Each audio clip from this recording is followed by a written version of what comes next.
You can vote twice if you want. Anyone going for the 13? I don't have to count, right? That's a winning option for sure. Okay, however many, but it's winning.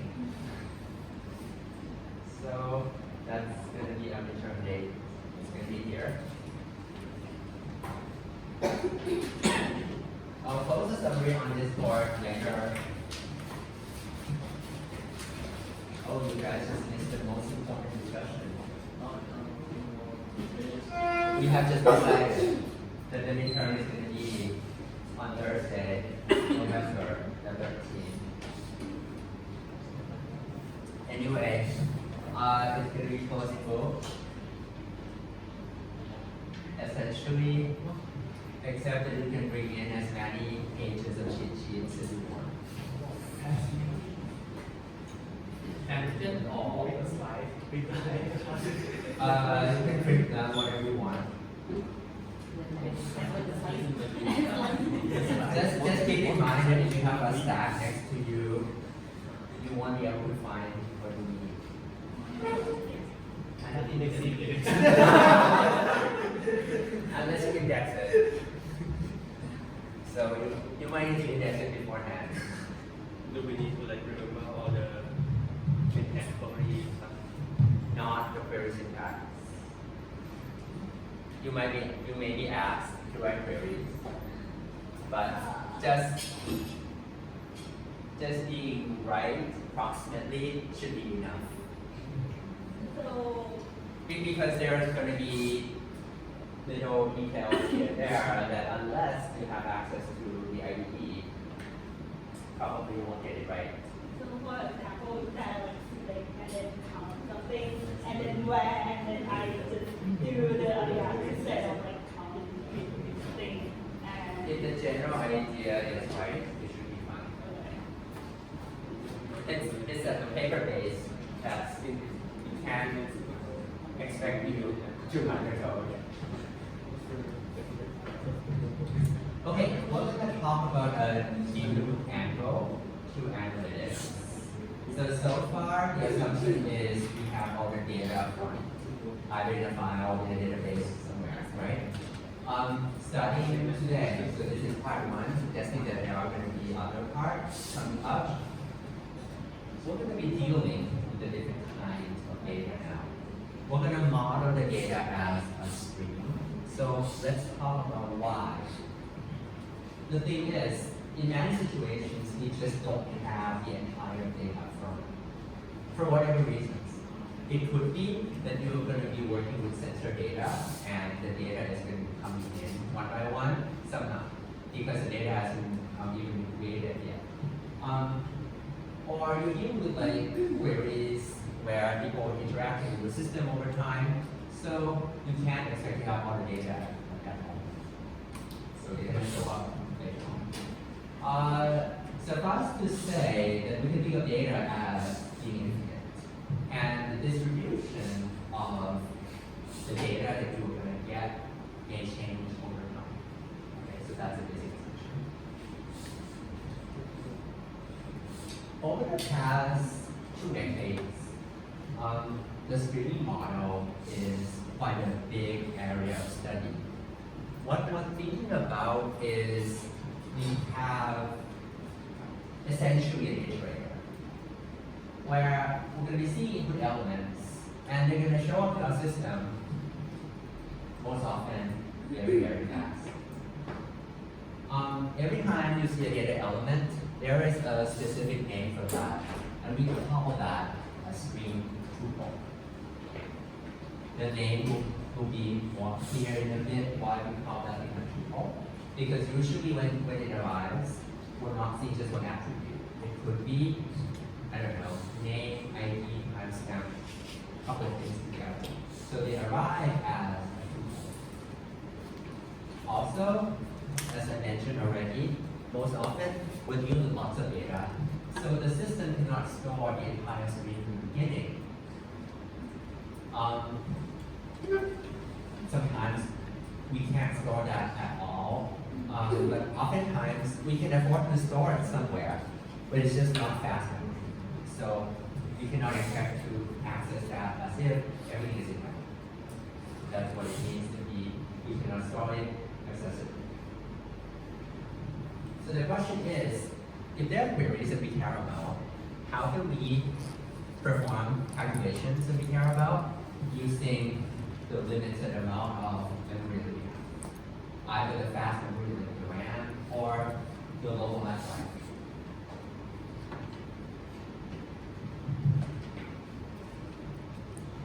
I know a couple of people here are in numerical computations and some have taken machine learning. So I just want to mention one quick connection, which is that if you remember stochastic gradient descent, this is an example of streaming algorithm. In fact, if we look in the machine learning literature, anything that has a label online learning has this flavor. So we're going to be dealing with data arriving maybe a big bulk at a time. And then so now we use the big bulk to update our model or understanding the world. But we don't have the entire thing up front. Anyway, that's kind of just a side note. In general, the stream processing model looks like this. We have a stream processor. This is kind of the main workhorse of the whole story. This is what we're going to be thinking about today. And what happens is we have multiple streams arriving. It's going to be fed into the processor somehow. So it's a stream entry at different ports. And each stream is going to be composed of multiple elements of tuple. So as I mentioned already, a tuple could be, a stream of queries. So it has timestamp, it has the actual query, it has all the relevant metrics when the query is processed. Connected to the processor, we have some working storage. This is expected to be fast. It could be the RAM, if you have the memory. It could be fast SSD connected to the stream processor. Separately, you have slower storage space. This could be cloud-based storage or some other kind of this, which is remote and also fast. But this thing is big, so you can effectively store data. You just cannot process it based on what you have here. And then there are going to be two kinds of queries that we care about. One is ad hoc queries. So these are queries we don't expect to see ahead of time. Somehow, your boss might say, I want to have this number, and you expect it to answer that question somehow on the fly. The other kind is standing queries. These are preset queries that you kind of think ahead of time, and you store and you process them. So whenever someone requests the answer to those queries, you can just answer them. And what the processor is supposed to do is, in addition to maintaining the information for those streams, would be to generate output to queries. Okay, so this is the big picture of how the stream processing model usually works.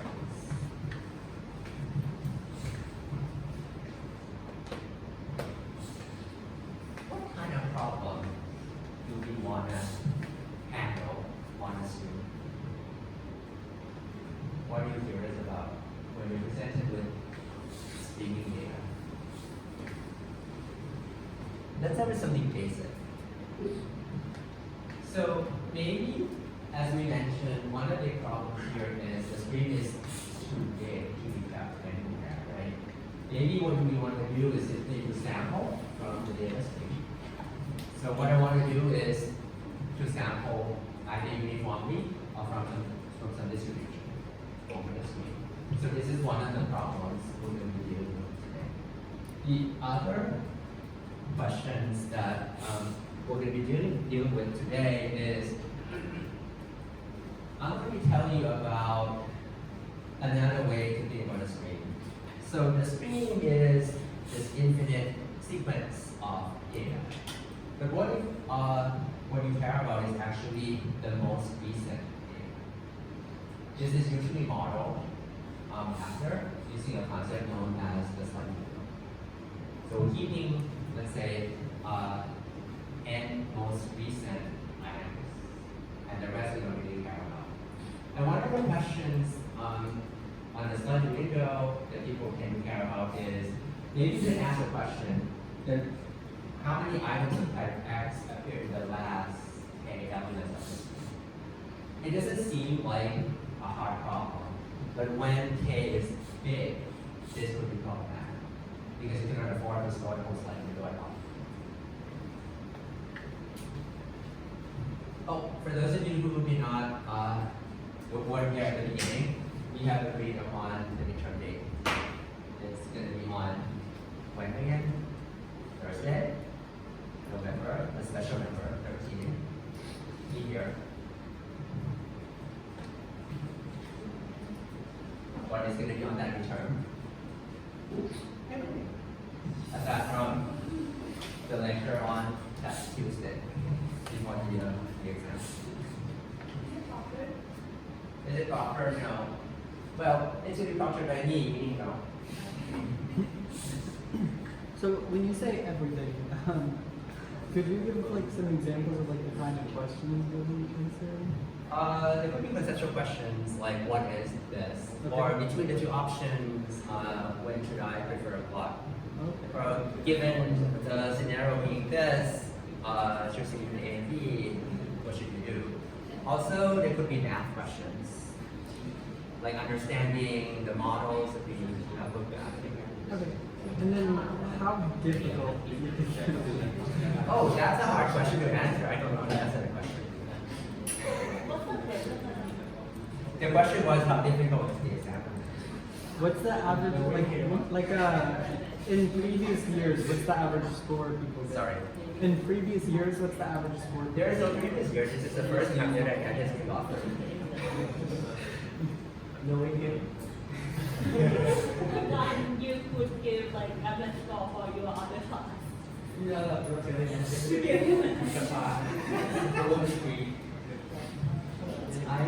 Okay. Usually I teach either theory courses or systems courses. My typical exam looks very, will be the opposite of normal. And let me explain. It's actually very common in CS courses here to have a bimodal distribution. So the most frequent grades are either an A or an F, and almost nothing between.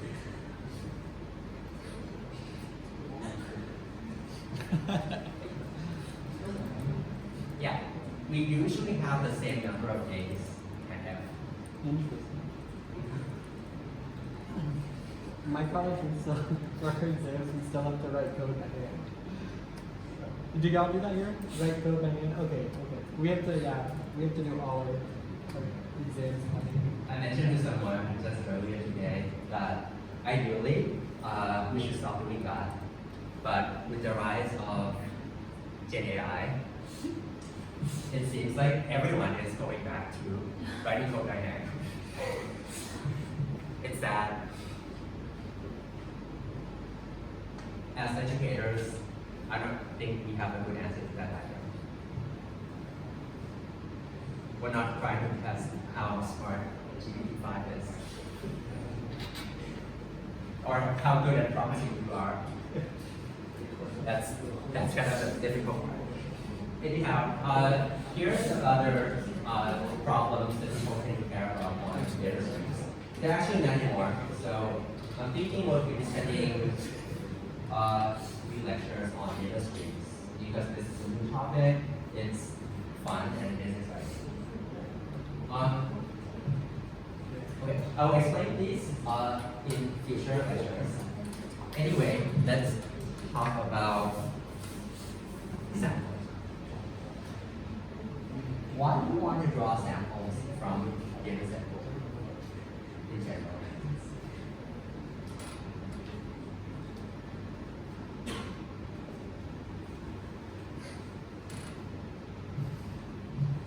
I'm calling upon people who have taken data science, for example.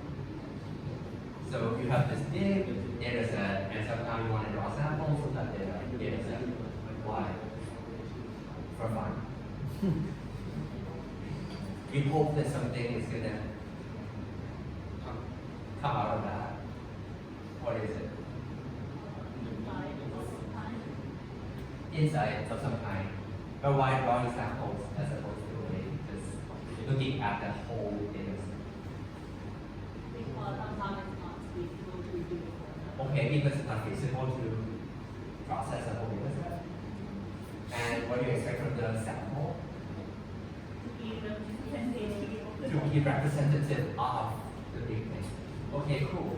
So usually we try to draw samples from the big data set because that's supposed to represent something. Essentially, it should have the same distribution as the big data set, the actual data set.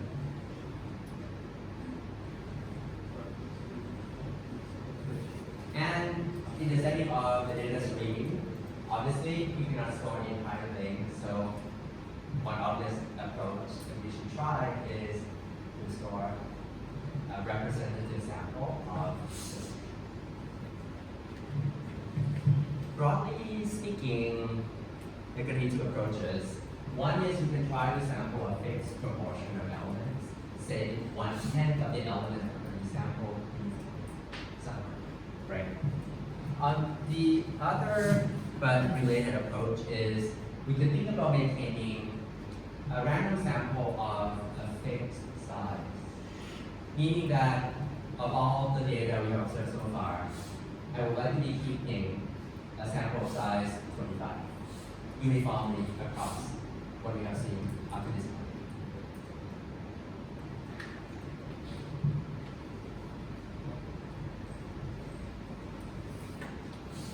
Let me digress a little bit. What if we pretend that we have the whole data set right here in front of us? Does it need to be one marker?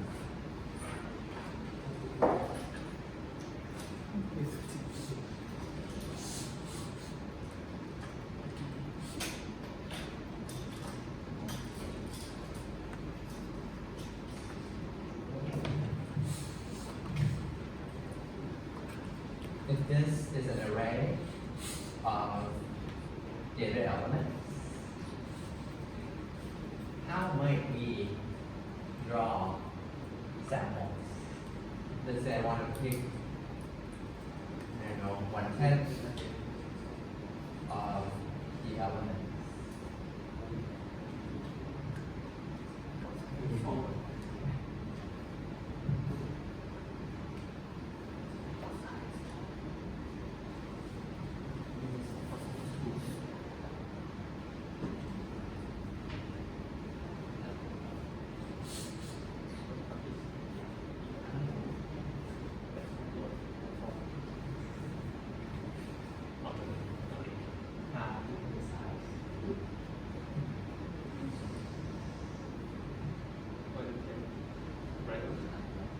Yeah, right. Right now. More precisely, you should write code to pick 1/10 of the whole data set randomly. What are you going to do? Random and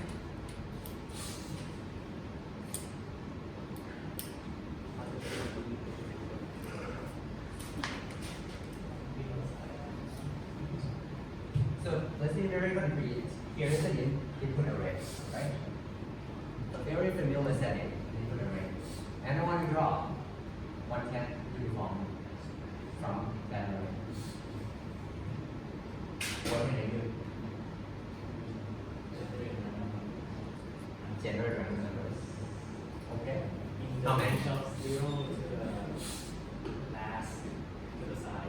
So how many random numbers are we generating? Okay, if this array has size n, there is elements in the array, what are we going to do? Generate n random numbers. Why n over 10? Okay, so what do you propose? Generate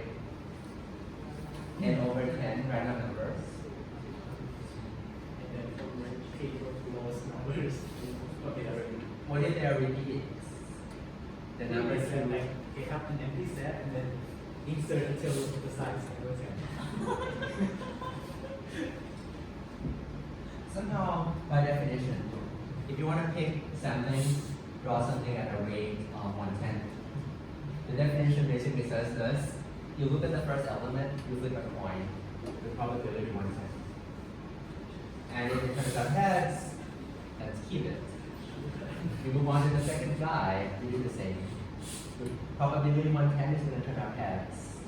If so, you keep it, otherwise, you just ignore that, right?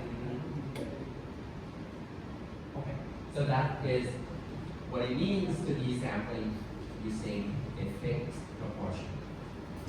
For each element that you observe, flip a coin with that rate. And if it is heads, you keep it. Otherwise, you throw it away. What do you mean end up with more or less? What's that? What do you mean end up with like more or less of one thing? Well, that's the beauty of the idea of the rate, right? You could end up with more than 10 over 10 numbers. That's all leaking expectation.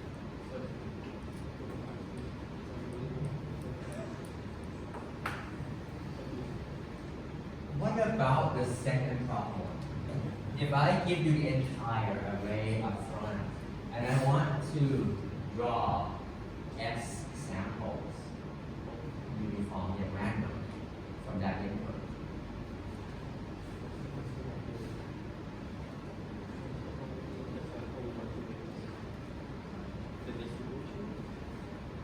So basically, I want to do this. If you remember discrete math, right? There are n elements. I want to be choosing exactly S elements from them. How can I do that?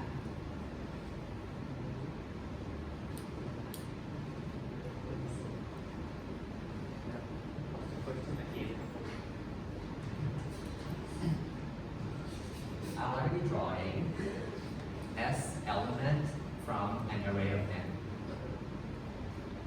How?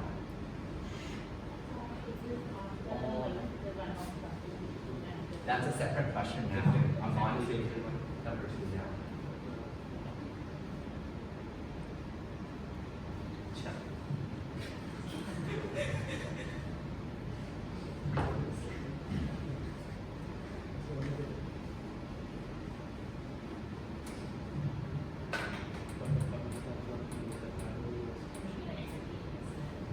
So maybe you can play with a few toy examples. Oh, these are not on the slides, but I thought we should kind of understand the status problem first before we move on to the station setting. So let's play with a few data points. What if S is 1? S is 1 means that out of n data elements, I will be drawing exactly 1 item. How can I do that? Apparently, you can just do random int or some kind, right? Or something like that, right? Picking one of the index from there, and that's going to be answer. What about when S is 2?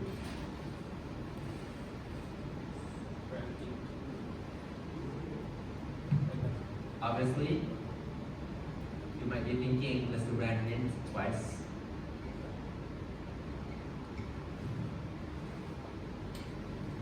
Why not? Okay, one concern. The first random int say, I want index 5. The second random int happens to land on the same index 5. You're not going to end up with 2 elements in one. So what do we do? So the first random int has the freedom to choose anything. The second random int can choose anything except for the previous one. Okay, fine. How do you propose that we sample k things?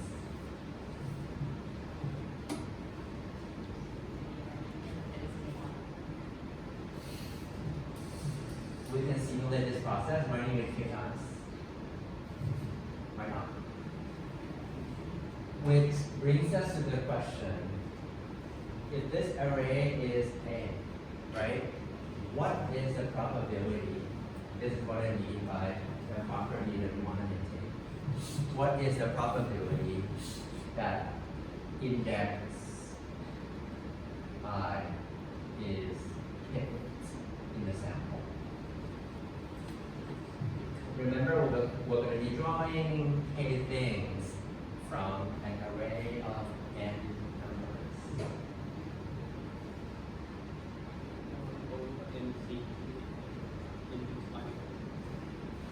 So the question is, if I focus on, let's say, this guy, what is the probability that it is going to be chosen in a sample? Okay, I'm taking votes. Choice A, what is it? 1 over n choose k. This is A choice B. N over k. Note that this is bigger than 1 usually. Oh, yeah, no way. Alright.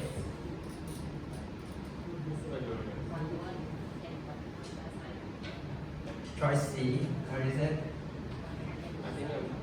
1 over n minus I, what is I? So somehow k doesn't come into play at all. Interesting. Any other offer? So I think I'm doing something wrong.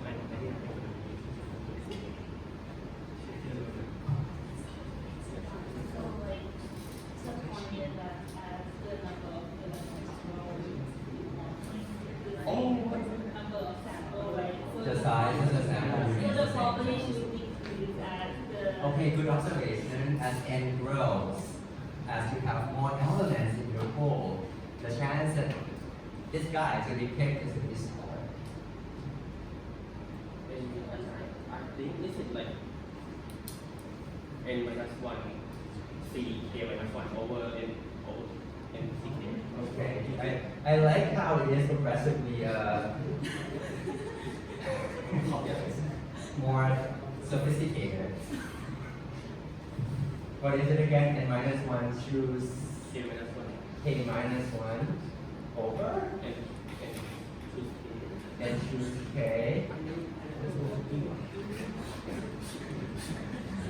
Wait.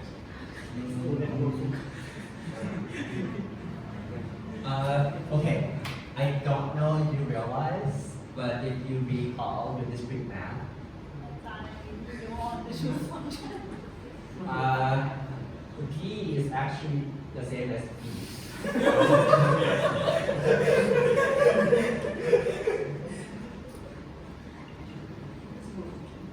Which is good, at least we seem to be converging. Okay, for the sake of being able to move on. B is actually the right answer. So, and by the way, because B, the outside is the same as B, both of them are correct somehow, right? In a way, it makes sense because every element in here should have the same chance to be picked in the sample. So it should be influenced by two things. As the number of data items increases, your chance of being picked should go down. So n being in your denominator makes sense. As we're picking more elements into the sample, your chance of being picked should go up. So k should be in the numerator. Other than that, maybe take a quick look at your discrete math notes. It will help greatly. Let's talk first about sampling in fixed proportion. Based on the calculation that we did already, you realize that as the stream grows, meaning as we observe more elements, the sample size also gets bigger. Because after all, we're picking a range of 1 to 10, right? Meaning that if there are 100 elements, we expect to be choosing 10 elements into the sample. But if we observe 1,000 elements, we expect about 100 of them to be the sample. But how might we do this in a stream setting? Remember, the setting is now different. We don't have the whole input up front. The model now is you're going to use a stream processor. Let's say every second, a new data item is going to show up. Maybe we set the time frame from this point to this point, or like we set the threshold inside of it. You can't really control the rate of arrival. That is up to someone else completely. So what do we do?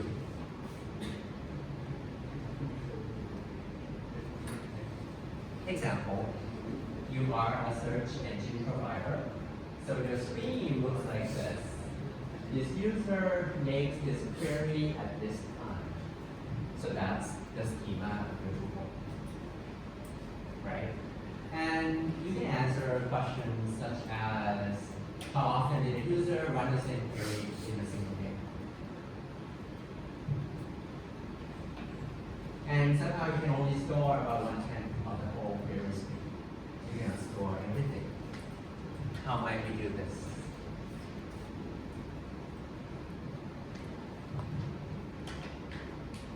Coming back to this question, how do we, in practice, flip a coin to bias 1/10?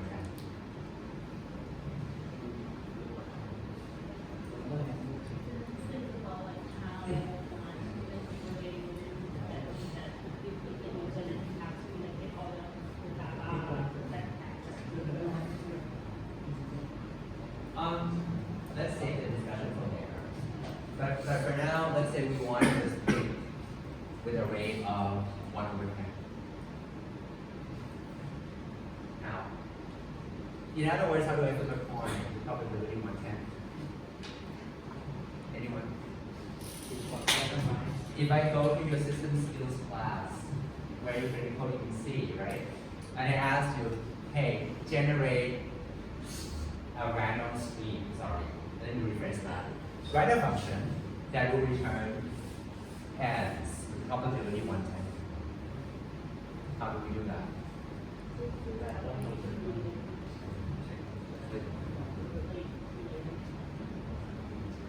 Hang on.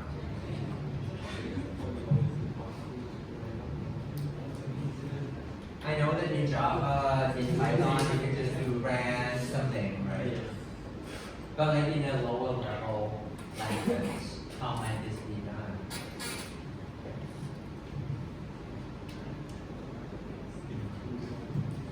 Include random.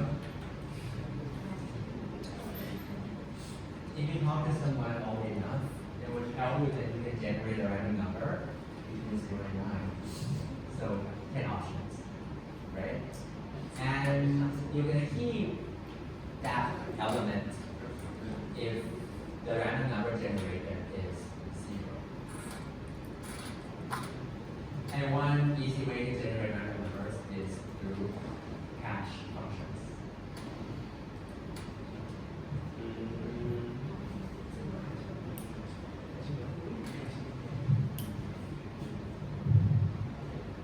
So with this idea, you can obviously generate this conflict for each incoming number, right? For each incoming tuple, this process allows you to flip a coin with probability 1/10. So you can decide whether to keep that tuple or not.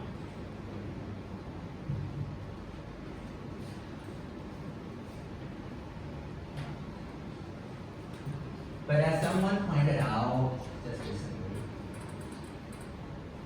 if the simple question is what fraction of queries by an average search engine user are duplicates, then sampling based on just this simple one flip might be problematic. Let me explain why this could be problematic. Suppose that we have a lot of users, but then every user issues X queries exactly once, but D queries twice. So two kinds of query, X exactly once, and then the D queries are twice. So if you observe the whole data stream, you're going to be seeing a total of X plus twice D queries in the whole stream for this particular user, right? So if I ask you what fraction of queries by a random user are duplicates, the correct answer is D over X plus D. Because X is unique, but then D are actually duplicates. And the total number of queries, unique queries, are going to be X plus D. Right? Now, if you sample blindly, by which I mean we just draw a total with probability 110, meaning we're keeping 10% of the query stream. This is what's going to happen, roughly speaking. In terms of unique queries, about X over 10 are going to be counted. Yeah? Now, for duplicate queries, you may be seeing something like 2D over 10 of the duplicate queries. But if we look more closely, this is what actually happens. Only about D over 100 pairs of duplicates are going to be counted. And this is because with probability 110, we're going to be picking the first guy, and with probability 110, we're going to be picking the second guy. Okay, so about 1 in 100 D are going to be actually cut. But out of those duplicates, some of them are going to pick only once. Okay, what does it mean to be duplicated? It means that this query shows up once here, and then later on again, right? Now, we're performing sampling independently. So it could be that the first query is kept, the second query is not kept. Or the first query is not kept, but the later query is actually kept. So in that case, we have this ugly computation resulting in something like 18D over 10 of duplicate queries being remembered in the system. So somehow, instead of the correct answer being this, using the sample base, if you do it blindly, it's kind of steep. It's not close to that either. So we want to do something different. We want to be sampling based on users. Meaning that instead of sampling blindly from streams, what you want instead is you want maybe 10% of all the users. But for every user, maybe you can afford to keep the queries entirely for that particular user. So the question is, how do we sample 1/10 of a user? This is where a hash function is going to come in. For example, in this case, we said that a stream is going to look like this. There's going to be user, there's going to be query, and there's going to be time, right? So we want to decide, as soon as we observe a tuple, whether this tuple should be kept or not. And that decision is going to be based on this particular attribute, based on the user. And what do we say over there? We would like to be keeping 10% of all users. How can we do that? We can come up with a hash function that is going to hash the user. And we expect this to be a number between 0 and 9. So there can be 10 buckets. If this hash function generates uniform outputs, then we can decide to keep if the hash of the user is equal to 0. Right? Meaning that the probability of a user being kept is 110.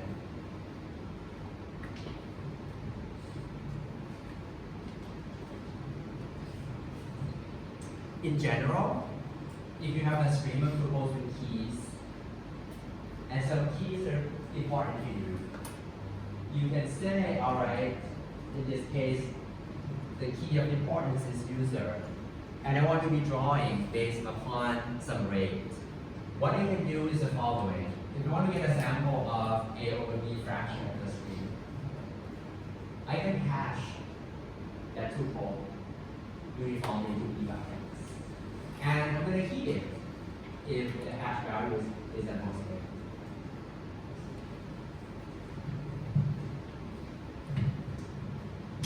there. Math is hard, right? So let's do math. Sometimes math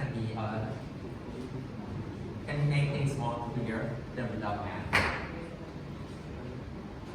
So our hash function is going to take in our key, and then what is the expected output? The range of the output right here is going to be 0, 1, 2, all the way to B minus 1. Right? What is the probability that the hash of a key is going to be less than B?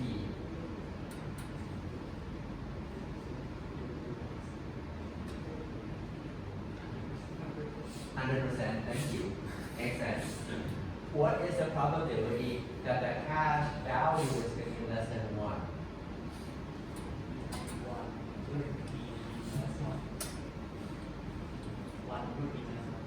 1 over, how many numbers are there in this set?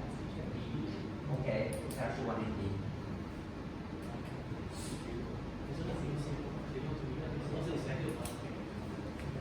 Okay, let's try again. What is the probability that this hash is less than 5?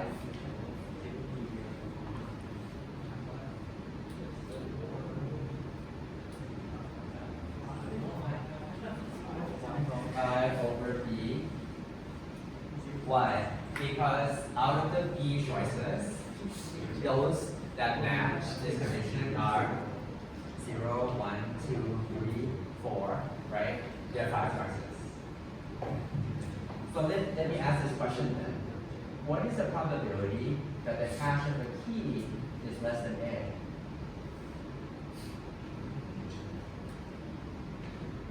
There are B choices. And I claim that if it looks like 0, 1, 2, all the way to A minus 1, of which there are A choices, it would match this condition. Therefore, A over B. So coming back to our original question, if you want to get a sample of A over B fraction, what do? We hash it to B buckets. And we have to keep it as long as the hash of that thing is less than A. Right? Okay. The slide says at most because when that guy made the slide, they were thinking 1, 2, 3 all the way to.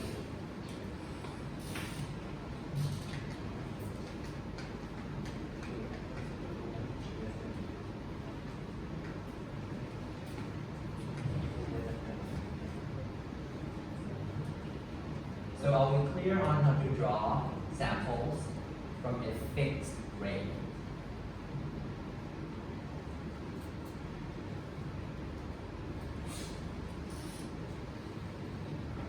Effectively, we're going to be leaving a point for each tuple that we see.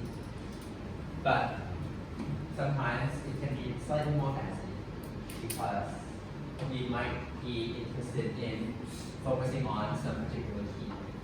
And it could be a rate based upon that key as opposed to blindly looking at the whole stream. So if the key is user, then if the user doesn't hash to the number we want, then he'll never get sold. Right? Yeah, because the point in the end is we want to pick about 10% of the users.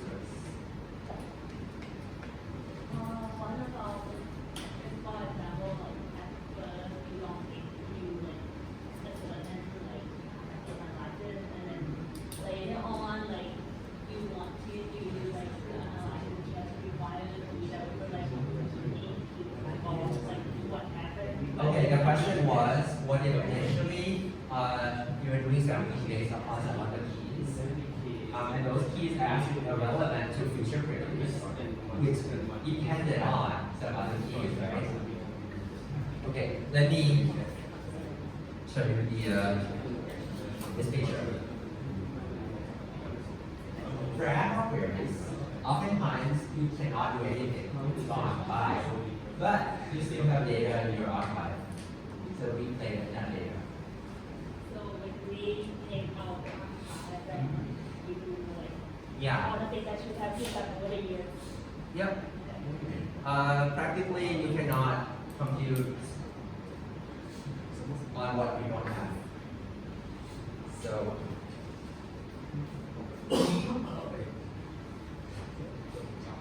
I want to drop you one more thing quickly before we take a break. As I mentioned, there are only 45 slides, but I think it is kind of nice. Scenario 2, we're sampling a fixed size sample, meaning that regardless of how many tuples we have observed so far, we want to be keeping exactly, let's say 5 tuples in our sample. The second case. Fact, as the stream grows, the sample size remains the same. That's the goal anyhow, right? So how do we do that?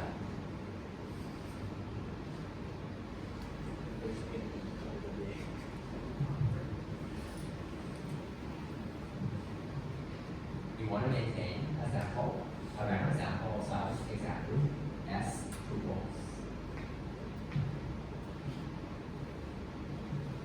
If we can afford to remember the whole stream from the beginning, every time people request for a sample, we can just go in and do that process and pick out 5 elements.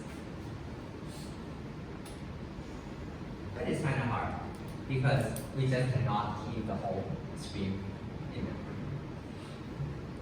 memory. So what can we do instead?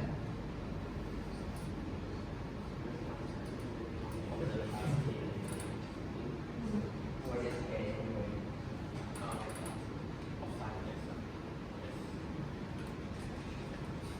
What do you propose?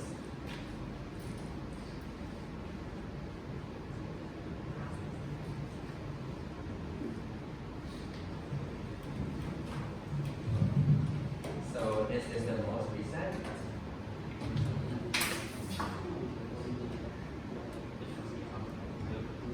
And this is the past. So basically, this is now. What do we do? There are elements. These are tuples. Pick the last S. Let's say S is equal to 4. Then what? That's a horrible sample. Wow. Because we want a random sample.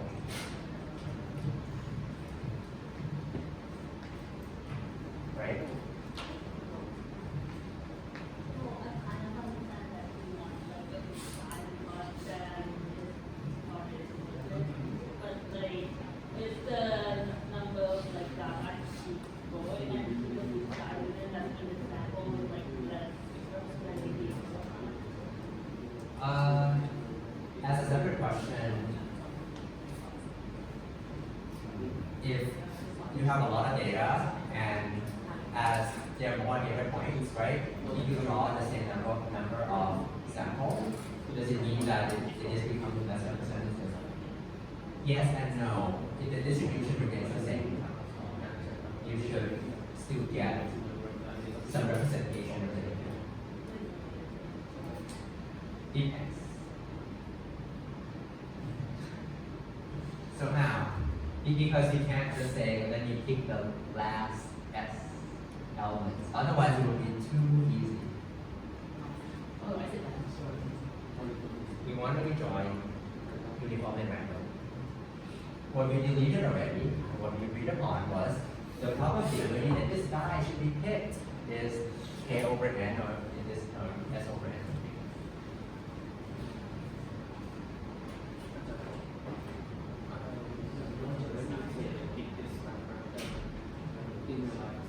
We have to pick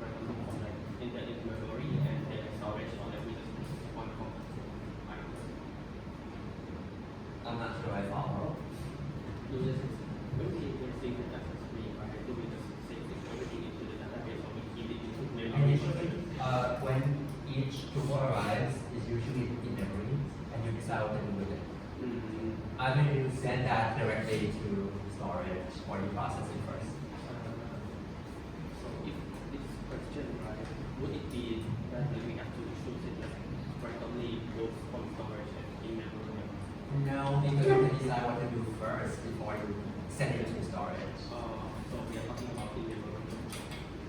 Pretty much. Yeah. So what is you kind of like use the reason and like the like for example like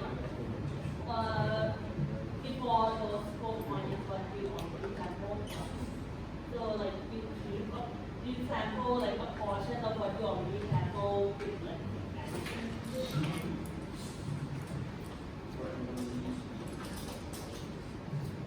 Actually, to that idea, I got a question for everyone. So this is what we have so far up to this point. A new tuple just shows up, this X guy. What is the chance that this X guy is going to be in the random sample? Zero. Why?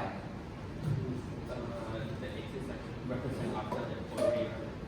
Well, the setting is a new element that shows up at the door. What is the chance that this guy is going to be included into the sample? If it arrives after we try to like randomly sample, then it should be. Then you should incorporate it into the system. No. Yes, you should. I mean, you just like start running it, including get it. I think I'm asking a similar question, which is we have observed this movie so far, and we don't know what has happened in the past, and now a new element that shows up, right? What is the chance that this guy is going to be, should be in the sample? Does it depend on the sample size? We have decided that the sample size is 50s, as it says over there, right? K is S, so yeah. So we know that this guy is giving a sample probability as over n. K over n. Will you talk to? Can we use this observation somehow?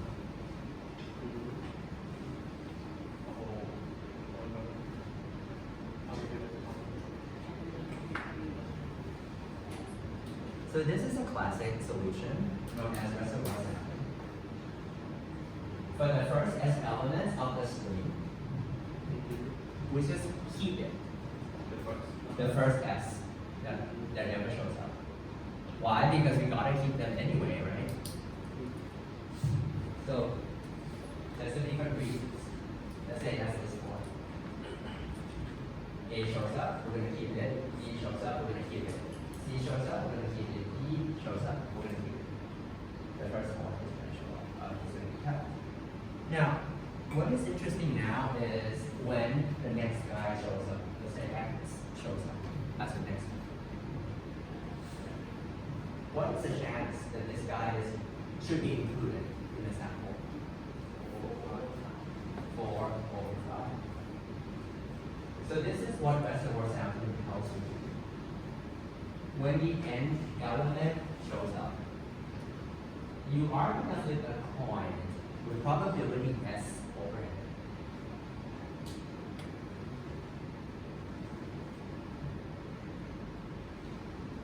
And if the coin, okay, two outcomes, right? Heads versus tails.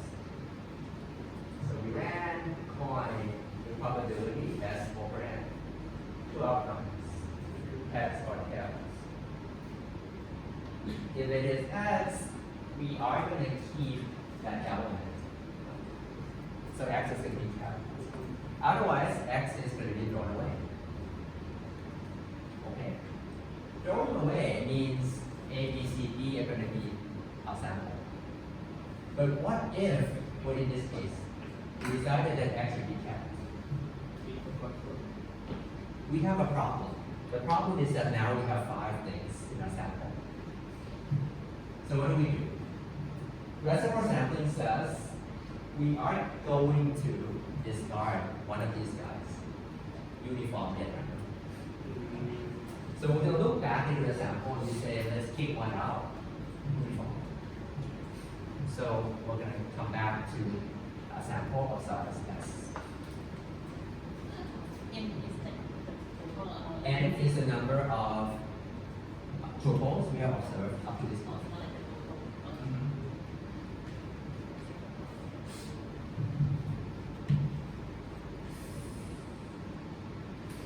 Claim reservoir sampling maintains a sample S with desired property.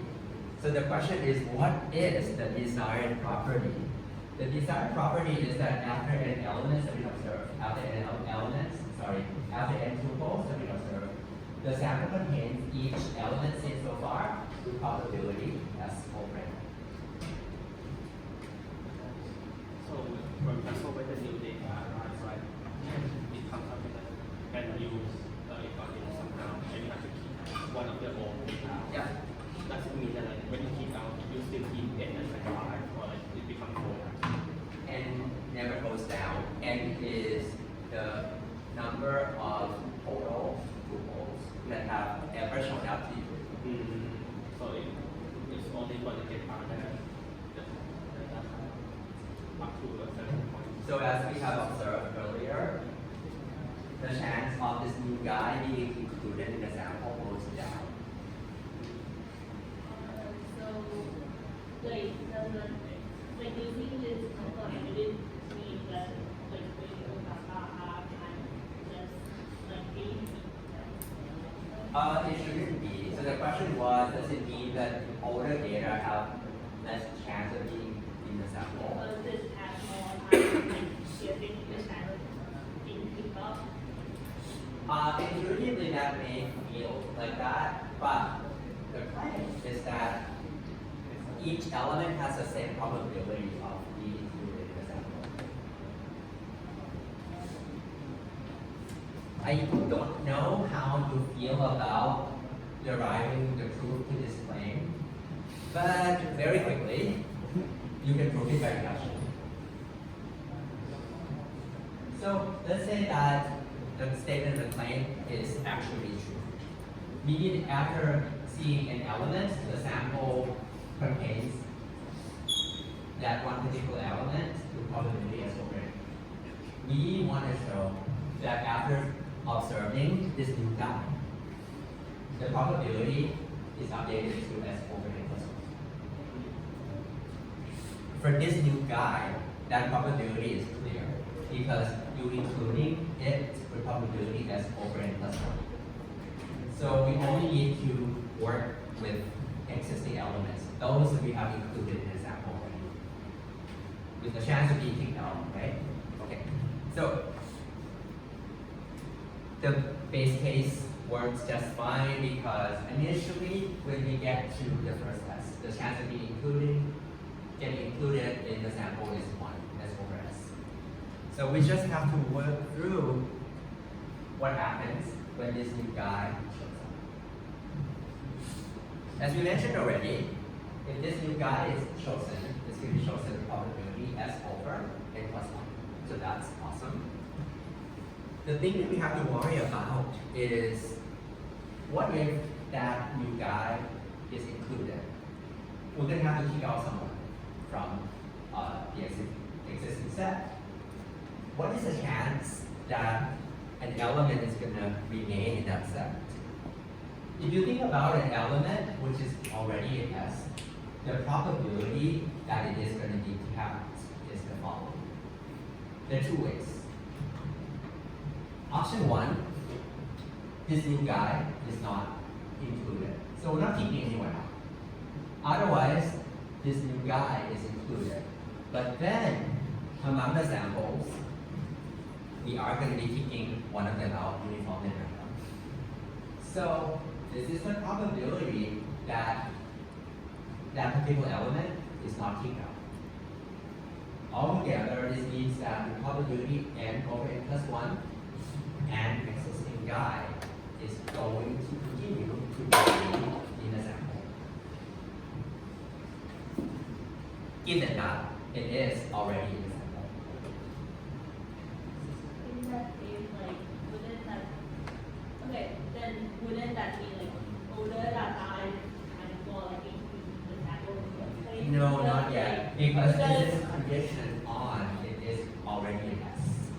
But we have to ask ourselves, what is the probability that it is already S? Intuitively, we know that that probability is S over N. So altogether, a tuple is included in the sample with probability S over N times this guy. Therefore, it is simply S over N plus 1. When there's like more data, and will be like considered and like a sample. So like if the data is really large, then that means like fewer sample are just kind of like will be more delayed in like getting into the sample.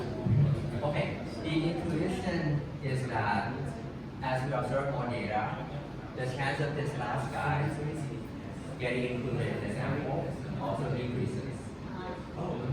What is also true is the chance of this guy somewhere in the beginning getting retained in the sample also decreases by the same rate.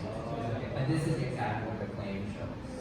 The claim proves that everyone from the beginning to the very end have the very same chance. I mean, for example, like, let's say, like, many years ago, like, maybe it takes, like, once a day for, like, for example, to, like, consider food, but then, like, as, like, you go on, and maybe it takes, like, once a year, for example, wouldn't that be, like, I think it's a separate question. So, I'm hearing two questions now. Number one is, are we retaining a uniform sample? The answer is yes, we replace the uniform sample. But a separate question could be, is uniform sample the right thing to do? In that case, with the rate differ from time to time as it varies, uniform sampling based on how might not be the right answer. Okay, I think what I should do now is we should take a break.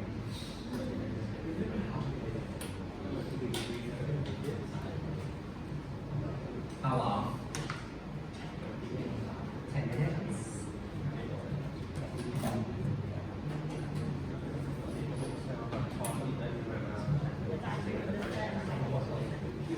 I think I get a question. The point is that the general is I guess it doesn't really so what about,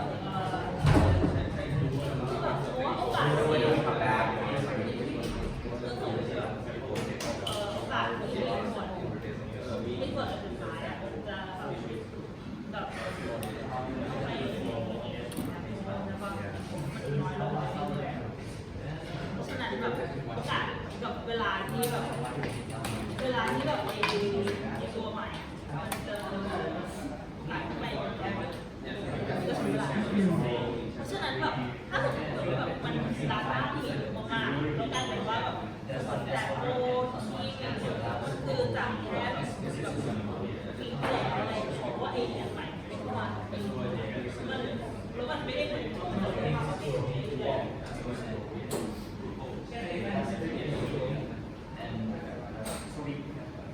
Yeah, as a front end the reason in this I'm just wondering. that's why I have so many sides. One is we get it like there are two options.แต่มันมีปัญหาก่อน There is a reason more when the rate varies.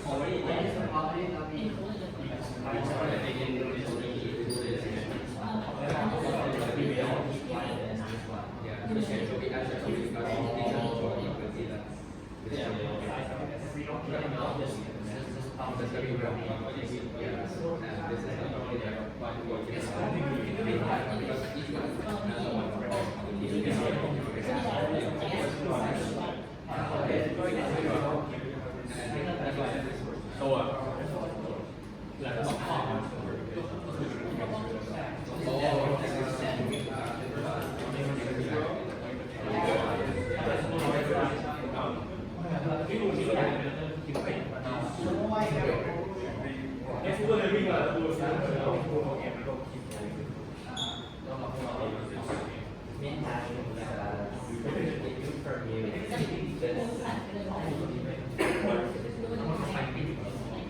let's find the first เพราะมันยังคือมันยังไม่จบ if they are then it's classic if they are then it's they are usually the way is oh you only pass when you are independent when you only pass when you are independent I understand that there are two ways of okay I'm doing like an hour if it goes the other way, you do that. okay thanks we are doing a bit let's be when probability like quantified they are like dependent independent right you will only pass when they are independent like when you are only pass when they are independent right no right Okay. There is this thing that you guys learned in history class. The probability of A given B is the probability of A given B times the probability of B. So you can multiply them when they're not dependent. There is a given situation. And this is what we're using.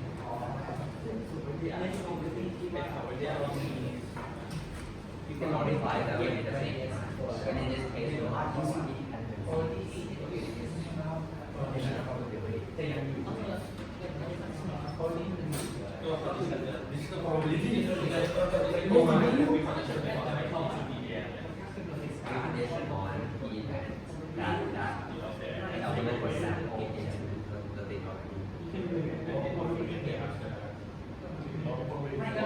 So A is going to be retained, and B is the event that we first got example.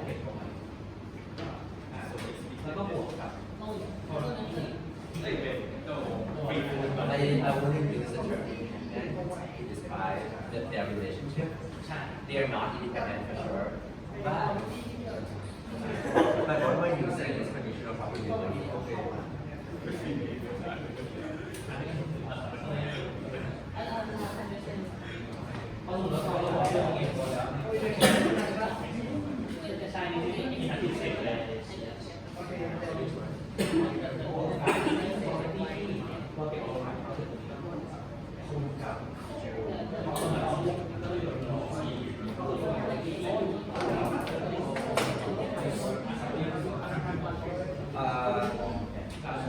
When there are repeats, we don't treat the repeats.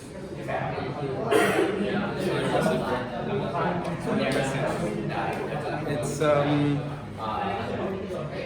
it was quite tough, and it's humbling. Is it on? Humbling experience, honestly. What kind of question? So for me, it was straight coding. But this is not straight coding. Does it on the computer? No, paper straight coding. And you can't really hide away from that. How strict do you think he's going to be about like accuracy? You said it's not, but this is different because I think he's going to ask many questions. Just expect to not be able to hide away. Because I was like, it's like it's the question like you know it, or you don't know it, you don't know it. It's like what you said about the binomial distribution. It's like you either get it and it's like full marks, or you don't get it. Yeah. So hey, but everyone needs a humbling once in a while. But yeah, it was like.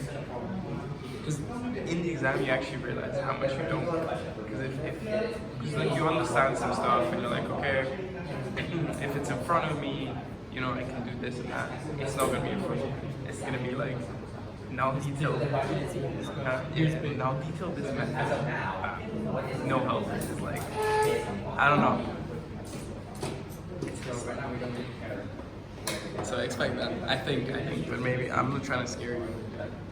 No, I need scared. I got a 40 on my first tie test, Oh. but I 40%. Yeah. But I logged in. I got a K in the midterm. Let's I go. just need to log in for this class. Look at. But like, what do you study? Like, apart from this? apart from the slides and like getting the concepts. Yeah, what's I'm doing? I'm going ahead and making my study guide now. I'm gonna like go through each one and write out the topics and then make YouTube videos for each topic. Yeah, that's smart. Because I mean, the topics are things like sliding window or this program or these algorithms. Yeah. I think, yeah, I think that's the best. And then it's a question like, when would you use this algorithm? Yeah. I feel like it should be fine, but then how he talks, I'm like, what? I'm still scared. Like I went through all slides over the past few days, and it's like, I mean, some concepts are harder than others, but it's not that extremely complex or something. He writes a lot on the board though. Yeah. Yeah, but he also provides the sources in each of the slides. That's what I was going to look at too. Because at the bottom, it's always like, this is from, like, there's one in particular, it's like a textbook for like mining large data sets or something. So I feel like if that's the like, if that's what he's using, then I think whatever's in that is probably very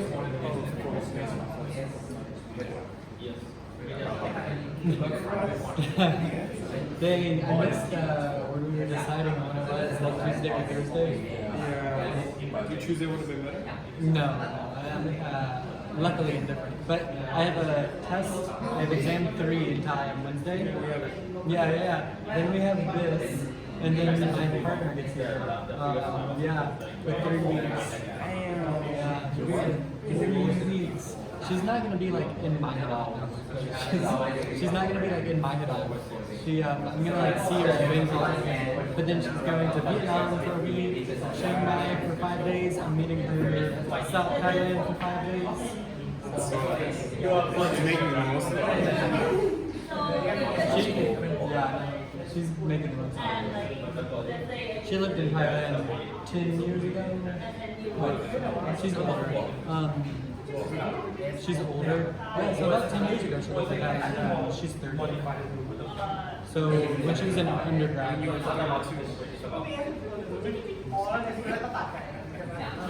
26. So yeah, I was talking about a student in my program. We were all drinking. I FaceTimed my partner, and one person, I was like, she's like out of grad school, and she's like, how old are you? And she's like, I'm 30. And then the girl, a student here, this is the most insane shit I've ever heard. But she said, oh, that's younger than my parents. Like, of course it's younger than your parents. Like, what do you mean? Right, 30 is not old. I'm gonna use that. Yeah, for sure. Someone said that to me. I mean, hey, 10 years from you're 21, right? 22, 8 years from now. That's it. It flies by. It flies by quick. Well, the time here also flies by because Jesus, we're already on week 7. We're halfway through. Huh? We're halfway through. That's crazy. That's crazy. That's mental. That is shit. I got here a month early. That month feels longer than this section. Yeah, actually, motor should. You kind of get used to the speed. When you're traveling, you get used to the speed and then goes away. Oh, the light. I haven't had it's more, it's not really a party thing. It's more Given a how ritual. dense So this lecture has been, it's not what I'm inappropriate. going to advise you now is I will introduce the idea of a sliding window, and then we will stop. And we'll pick up on theories next time. Because otherwise we have about 23 slides to go. which is impossible. So I would just introduce the sliding window model and let's go home. So one of the common complaints that I heard in this room is that somehow, if this is the beginning of time and this is now, you should not pay close attention to what happened 20 million years ago. You should give more attention to what happens recently. Yeah, at some point, right, you have to like, the in-memory will be full and you have to keep storing the data. Well, let me get back to that question after another slide. That's kind of a philosophical. So let me get to that in a bit. Sliding window is one answer to this kind of scenario, where you want to focus on the most recent information, not things from the older past. So one particular model is we don't care how long the stream has been. Rather, we are only going to be focusing on answering queries about the most recent and capital N data elements, the most recent N tuples. Variations include not the last N tuples, but rather the past 1 month, or as well, the difference between the different time and something is less than some threshold. But for simplicity, for us for now, we're going to be doing the latest N tuples. The rest can be thrown out. We don't care anymore. So it's not from the beginning, it's only from the N most recent data items. Here's the thing. If capital N is in the range where the whole set of tuples can be kept in memory, you can go back to the static algorithm, and that wouldn't be too interesting. So the exciting case, which we will cover, is when capital N is so large that even the recent past cannot be kept in memory anymore. And that's the sliding window model. And in the sliding window model, when N is becoming so large, even some question as silly as how many diapers were sold in the last N transactions can be difficult. Because we can't even remember that information. So counting becomes quite challenging in that scenario. In fact, the very question that we're going to be looking at next time is this. What if I can maintain what if I have a stream of 0 and 1? Why might I have this stream? 0 is if the product being purchased is, it's going to be 1 if the product that I purchased was dog food, and 0 otherwise, right? And the question I want to know is, for the last N transactions, how many orders were about dog food? Effectively counting the number of ones in the stream. But as I said, I'm just not. So they have different views for the different.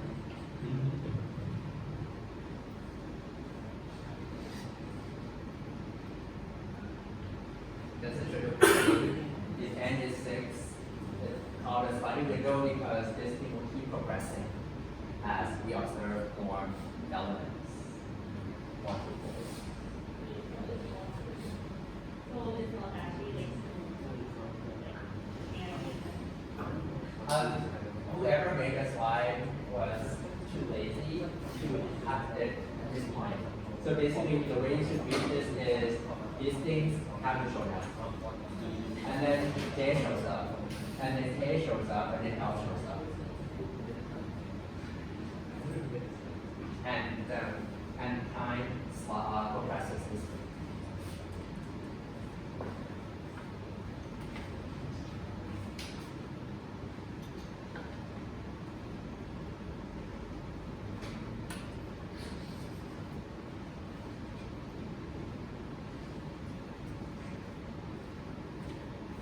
Going back to your question about, as in either dimension, we have to flush things into storage somewhere, right?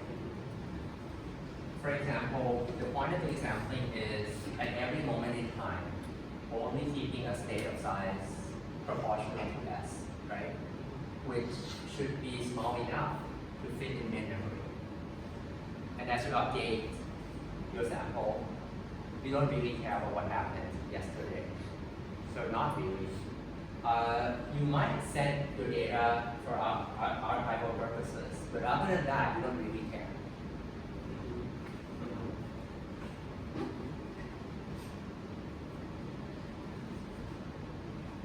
Yep. Next time, let's count the number of ones. How hard can that be, right? Just keep it comfortable. The main obstacle is things will fall out of the window. And we don't know how many ones we're losing as they fall out of the window.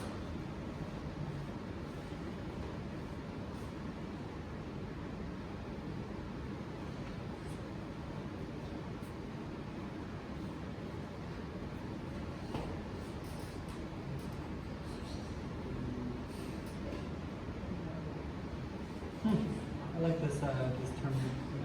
Yeah. Yeah. What do you like about it?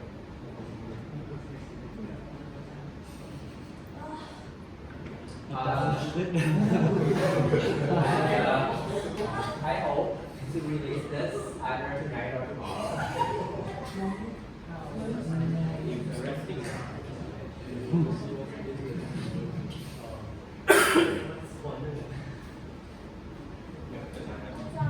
So I just want to mention briefly what A2 is about before I go slide, right? A2 has essentially two parts. One is locality sensitive caching. That lecture we spent discussing how you can find similar items approximately. The other big idea in terms of static analysis was what? Frequent data items. So you're going to be playing with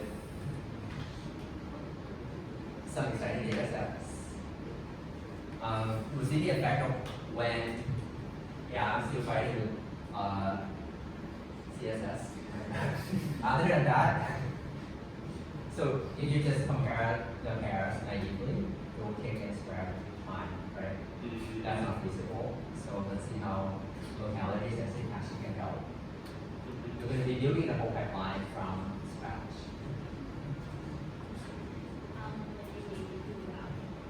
2 weeks approximately.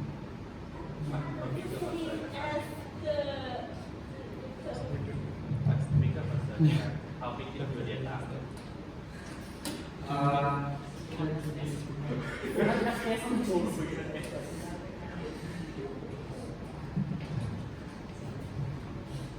I can give you a glimpse. The data set is the Enron data set, which you can download from the macro. It has 500,000 emails in there. It doesn't seem much, but if you try to do n squared, 500 squared is, I don't know, I think. It will take longer than 2 years. Do you recommend it to be more work or It's different. can I have a more?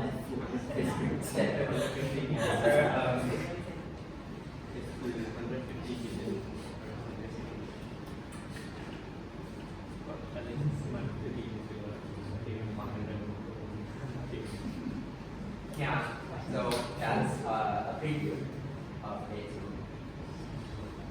I see the logo but I don't know the upper bar. If you not make it the demo at the same time as the It will be 2 days before the midterm. can it be later than we since you are not using like Thursday to teach or anything anyway, I am hoping that we can have at least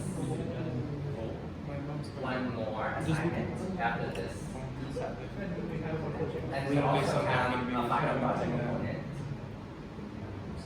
So soon enough, probably next week, we should talk about project proposal. Which is why it has to be done.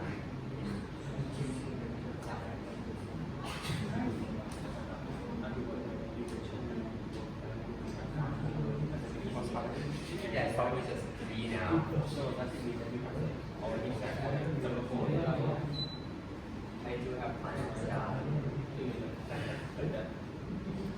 Or you have the like I haven't written 4 and 5 for sure.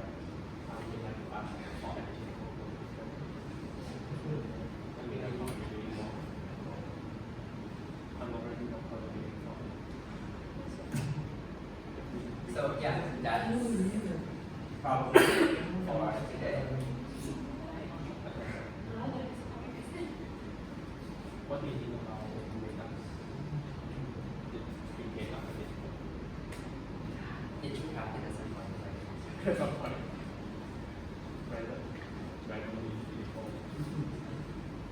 As a general question, if we have to schedule makeup sessions, what day of week tends to be okay? I can do Monday and Friday. Right after class, like you want that lecture and then another lecture like that for 4 hours straight.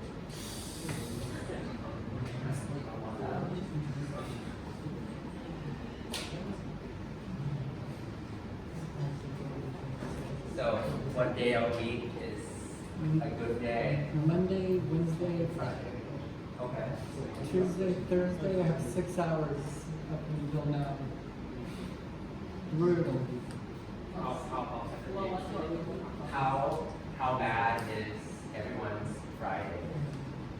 Terrible. General. General Friday. So Friday is good? General week?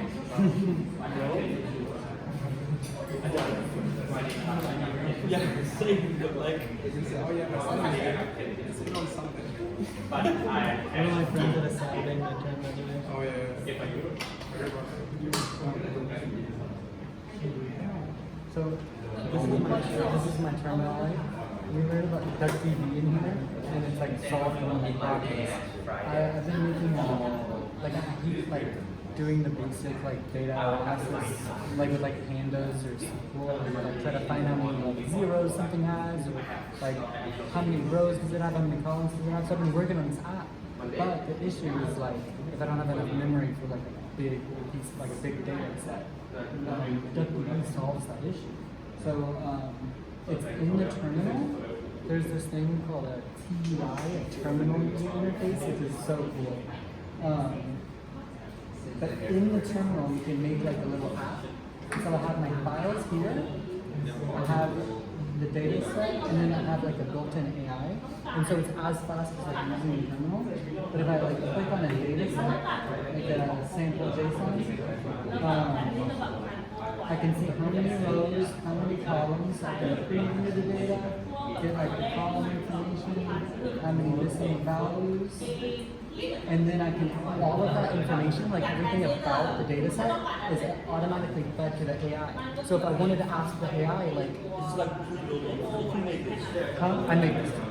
But I've been working on it for a while. But I'm making it a package, so you can just hit install this. And so all you have to do, the command is data inspect.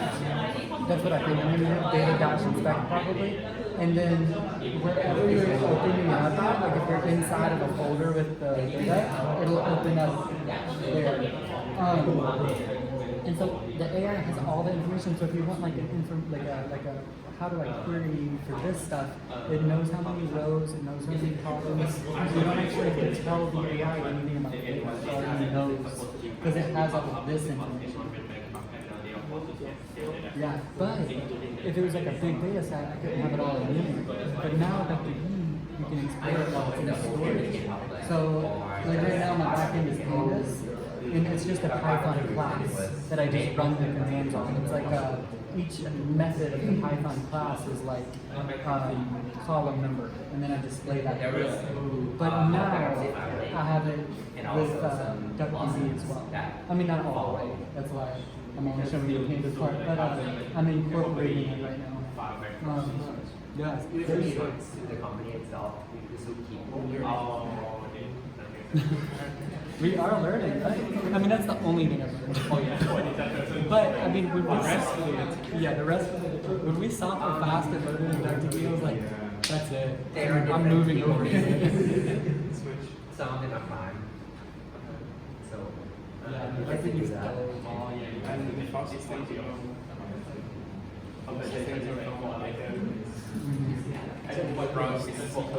Yeah. Well, a lot of stuff in Python is like C++ and it seems like the